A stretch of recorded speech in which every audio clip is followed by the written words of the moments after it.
आपण पाहत आहात लोकशाही मराठी आणि या घडीची आणखी एक महत्त्वाची बातमी।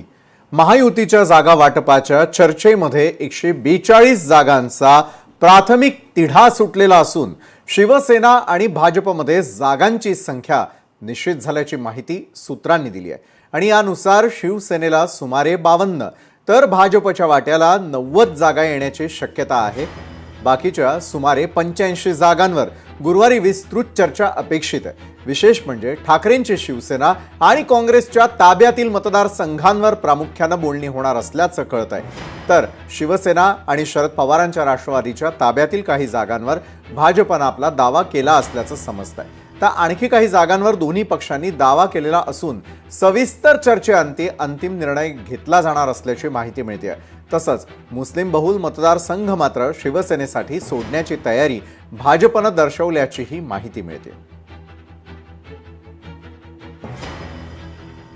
शिवसेनेला सुमारे 52 तर भाजपने देखील अनेक जागांवरती दावा केल्याचं कळतंय। उरलेल्या सुमारे 85 जागांवर गुरुवारी विस्तृतपणे चर्चा होणार असल्याची माहिती आहे। महायुतीत पहिल्या फेरीमध्ये 142 जागांसंदर्भात चर्चा झालेली आहे। शिवसेनेला 52 तर 90 जागा ज्या आहेत त्या भाजपला मिळाल्या संदर्भातली ही प्राथमिक माहिती मिळते।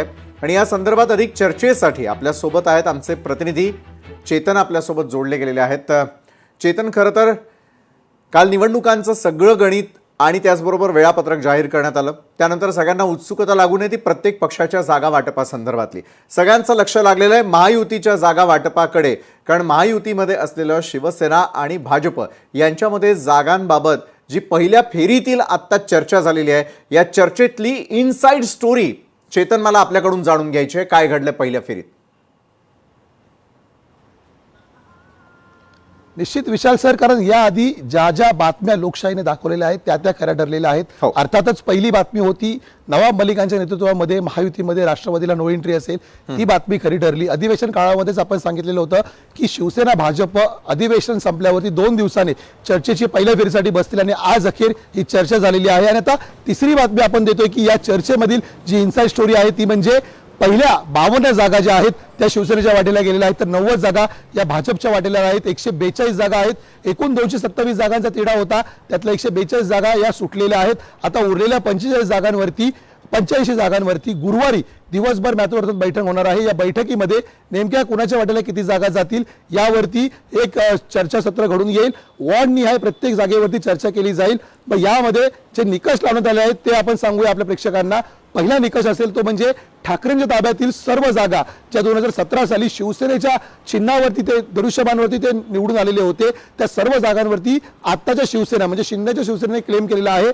मात्र भाजपचं म्हणणं हे आहे की ज्या जागा ठाकरेंच्या ताब्यात आहेत त्यामध्ये दुसऱ्या नंबरचे उमेदवार आहेत ते आमच्याकडे आहेत, तुमच्याकडे नाही आहेत, त्यामुळे त्यातील काही जागा आहेत त्या आम्हाला मिळाव्यात। अशा 25 ते 30% जागा आहेत ज्याच्यावर भाजपने सुद्धा दावा केलेला आहे। दुसऱ्या म्हणजे काँग्रेसच्या ताब्यातील जागा आहेत, या जागांवरती देखील भाजप आणि शिवसेनेकडून दावा केला येतोय। शरदचंद्र पवारच्या राष्ट्रवादीच्या गोट्यातील ज्या जागा आहेत त्यांवरती दोन्ही पक्षांनी दावा दाखल केलेला आहे।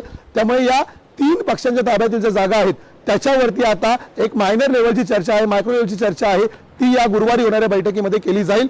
आणि नंतर एकंदरीत जर पाहिलं तर सध्याचं सूत्र दिसतंय तर जवळपास 75 ते 80 जागा आहेत त्या अंतिमतः शिवसेनेच्या वाटेला येऊ शकतात।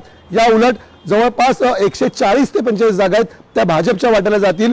भाजपला आज रिपाईबरोबर झालेल्या बैठकीत एकंदरीत 8 ते 10 जागांची मागणी आहे, ती अविनाश मातेकर यांनी केलेली होती। मात्र सध्याच्या परिस्थितीमध्ये जी जागांमध्ये असलेली रस्सीखेच पाहता 2 ते 3 जागा आहेत त्या रिपाईच्या वाट्याला सोडण्यात येऊ शकतात, मात्र या भाजपच्या कोट्यातून जातील, शिवसेनेच्या कोट्यातून जाणार नाहीत। त्यामुळे भाजपला यापूर्वीच अधिकच्या जागांची मागणी करावी लागणार आहे। सध्या मुंबईतलं चित्र पाहिलं तर 15 आमदार आहेत ते भाजपचे आहेत, तर 6 आमदार आहेत ते शिवसेनेचे आहेत। त्यामुळे आमदारांचं वर्चस्व, वॉर्डमध्ये असलेलं वर्चस्व पाहता भाजप हाच मोठा भाऊ म्हणून आपल्याला या चर्चेमध्ये पुढे येताना पाहायला मिळेल। बरोबर आहे। मात्र एक आणखी गोष्ट मला तुमच्याकडून जाणून घ्यायची आहे चेतन, ती म्हणजे एका बाजूला तुम्ही आत्ताच अधिवेशनचा सगळा काळ पाहून आलेला आहात, नागपूरहून परतलेले आहात, दुसरीकडे आता सगळ्यांमध्ये लगबग सुरू झालेली आहे ती जागा वाटप आणि आपल्याला आणि आपल्या पक्षाला सर्वाधिक जागा मिळवून घेण्याची चुरस या सर्वच पक्षांमध्ये पाहायला मिळते। स्थानिक स्वराज्य संस्थांच्या निवडणुकांचं गणित मात्र वेगळं असतं। स्थानिक पातळीवरती कुठल्या स्वरूपाचं राजकारण आहे, त्या ठिकाणी कुणासोबत जायचं, कुणा विरोधात लढायचं हे देखील ठरत असल्याचं दिसून येतं। बरं, एक उदाहरण द्यायचं झालं पुण्यामध्ये मैत्रीपूर्ण लढतींसंदर्भातलं झालेलं वक्तव्य आणि त्यानंतर इकडे मात्र काटेकी टक्कर असल्याचंही पाहायला मिळतंय, कारण सर्वाधिक जागा जो मिळवणार तो मोठ्या भावाच्या भूमिकेत जात असल्याचंही पाहायला मिळतं.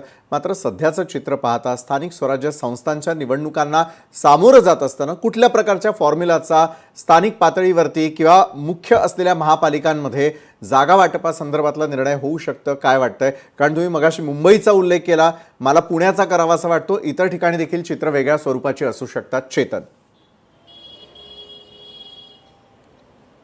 निश्चित विशाल सर, महायुतीतील जी वरिष्ठ सूत्र आहेत, वरिष्ठ नेते आहेत, त्यांच्याशी आपण या संदर्भातील बातचीत केलेली होती आणि एक एक्सक्लुझिव्ह माहिती मी आता देतो.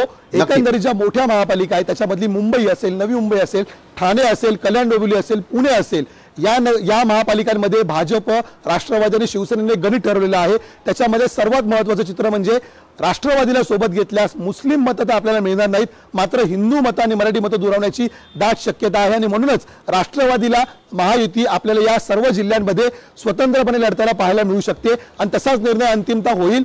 दुसरी महत्त्वाची गोष्ट, जी बंडखोरी टाळायची असेल तर ज्या ज्या ठिकाणी आपण हे महायुतीमधील हे 3 प्रमुख पक्ष आहेत त्यांच्यामध्ये लढत होत असेल त्या ठिकाणी स्वतंत्रपणे लढण्याचा निर्णय घेतला जाईल. अर्थातच पुण्यामध्ये राष्ट्रवादी आणि भाजप हे 2 मोठे गट आहेत, त्यामुळे राष्ट्रवादी भाजप आपापसा विरोधात लढतील आणि अशा प्रकारे लढल्यावरती किमान 70 ते 80% जागा या दोघांना जिंकण्याचा विश्वास आहे. जे सर्वेक्षण झालेलं होतं या मोठ्या महापालिकांमध्ये त्यातली ही इन्साइड स्टोरी आपण देतोय आणि यानंतर जर गरज पडली तर दोन्ही पक्ष निवडणुकीनंतर सत्ता स्थापनेसाठी एकत्र येताना पाहायला मिळतील. हाच फॉर्म्युला मुंबईमध्ये आपल्याला अवलंबायला पाहायला मिळेल. भाजप आणि शिवसेना एकत्र लढतील. ठाण्यामध्ये देखील शिवसेनेच्या वाट्यावर जास्त जागा जातील, भाजप कमी जागांवर निवडून लढेल आणि ठाण्यामध्ये महापौर असेल तो आपल्याला शिवसेनेचा पाहायला मिळू शकतो. भाजप मुंबईमध्ये आपला महापौर बसवेल.